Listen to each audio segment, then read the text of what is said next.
Bonjour, je m'appelle Michael Waro, je suis pratiquant de Kung Fu. Je pratique les arts martiaux depuis plus de 30 ans dans l'ordre chronologique. J'ai pratiqué le karaté, la boxe américaine où j'ai fait quelques compétitions, le taekwondo, le jeet kune do, le wing chun, le jiu-jitsu brésilien et le MMA. Après des blessures répétées au genou, j'ai dû arrêter le MMA et je suis retourné au wing chun qui était moins traumatisant pour mon corps. Je décide d'ouvrir mon club motivé au départ d'enseigner à mes enfants. Et pendant tout ce temps-là, j'étais en recherche de plus en plus d'efficacité. J'ai pratiqué avec des enseignants à La Réunion qui m'ont appris les bases de cet art. Ensuite, j'ai voyagé dans une quête de mieux comprendre le Wing Chun et d'en saisir l'âme profonde. Je suis parti à Maurice, Hong Kong, Foshan, Los Angeles, Norfolk, qui est au sud de New York, Paris, et j'avais soif d'apprendre. Quand je voyais une vidéo ou quelque chose qui me paraissait intéressant, je faisais l'effort de le mettre en pratique et souvent de me déplacer afin de rencontrer le professeur et d'en apprendre encore plus. Bien entendu, mes élèves en profitaient à chaque retour de mes voyages et ils m'aidaient également dans mon avancée. Ils sont encore très importants pour moi. Mais dans cette quête, il me manquait quelque chose. Je me disais que ce n'est pas possible que le Wing Chun ait cette finalité au niveau énergétique. À la vie de mon parcours, j'avais une certaine puissance, mais je devais souvent compenser le manque d'impact de mes coups de poing de Wing Chun par des frappes de boxe anglaise ou utiliser mon kali. Surtout si l'adversaire était fuyant. Les combattants me comprennent. J'étais frustré de ne pas appliquer comme je le voulais mon Wing Chun contre des boxeurs par exemple. Cette frustration me prouvait qu'il me manquait quelque chose. Je suis persuadé que Henry, la pratique qui est à l'origine de l'histoire du Wing Chun, devait pratiquer différemment car c'était une femme et elle devait avoir une dimension énergétique différente de ce que nous pouvons voir. En plus, elle a enseigné à une autre femme, Yim Wing Chun, qui a développé cet art.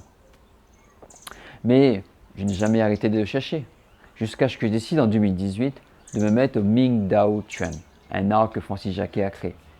C'est une combinaison judicieuse de principes des arts internes, de préceptes et de découvertes scientifiques mises en avant par la pratique corporelle du Kung Fu.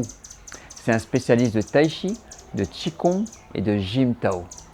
Et là, j'ai découvert énormément de principes des arts martiaux que je ne soupçonnais même pas et dont personne ne m'avait parlé jusqu'à présent. Ce sont pourtant ces préceptes énergétiques que je découvre en ce moment qui me permettent d'entrer dans une vraie dimension martiale et de mieux comprendre l'essence de l'art.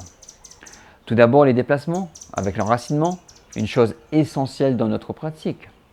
C'était un concept que je pensais avoir travaillé et avoir acquis. Par exemple, j'étais loin de m'imaginer l'efficacité que cela pouvait m'apporter dans une technique avec une base plus intentionnelle et un positionnement de pied plus rigoureux.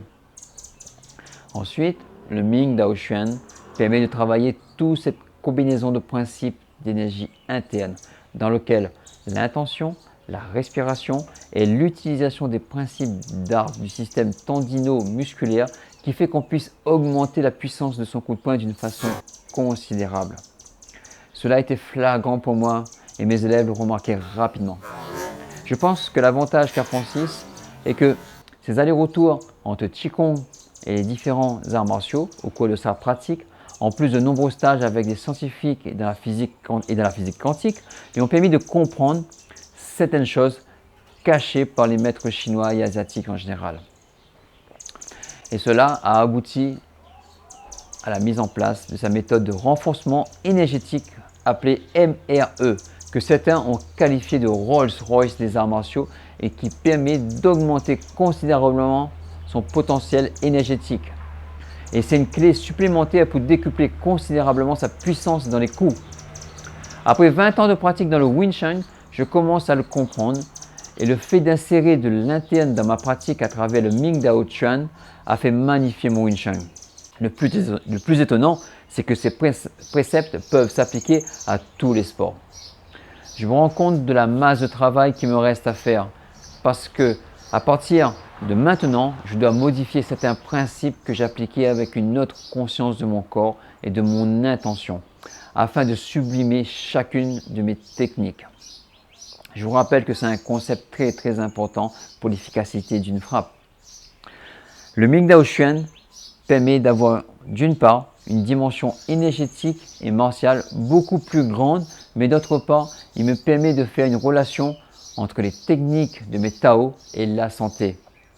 C'est une dimension que je découvre. La relation d'art martial, de la santé et du bien-être aussi.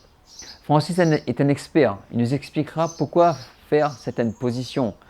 Qu'est-ce que cela nous emmène au niveau santé? Comment condenser son énergie pour pouvoir la projeter plus efficacement pour améliorer sa puissance? Comment alimenter nos différents organes à travers nos techniques et notre respiration? Quelles sont les différentes portes énergétiques? Quels sont les méridiens qu'on étire? Comment nous booster quand on est fatigué? Comment associer l'intention et la respiration qui vont obligatoirement de pair pour un bon pratiquant? Comment ne pas bloquer notre énergie? Et je peux vous dire que malgré mon nombre d'années de pratique, je commettais des erreurs contre-productives que je n'avais même pas imaginées. De ce fait, en sachant à quoi correspond chaque technique, on pourra magnifier notre art, pas que martial, mais aussi au point de vue de notre santé. Je vous invite à commander ces vidéos qui ne pourront qu'augmenter votre savoir et vous aider à comprendre certains secrets cachés du Wing Chun et de réellement vous l'approprier. Je vous remercie de m'avoir écouté. Bonne continuation et bonne pratique à vous.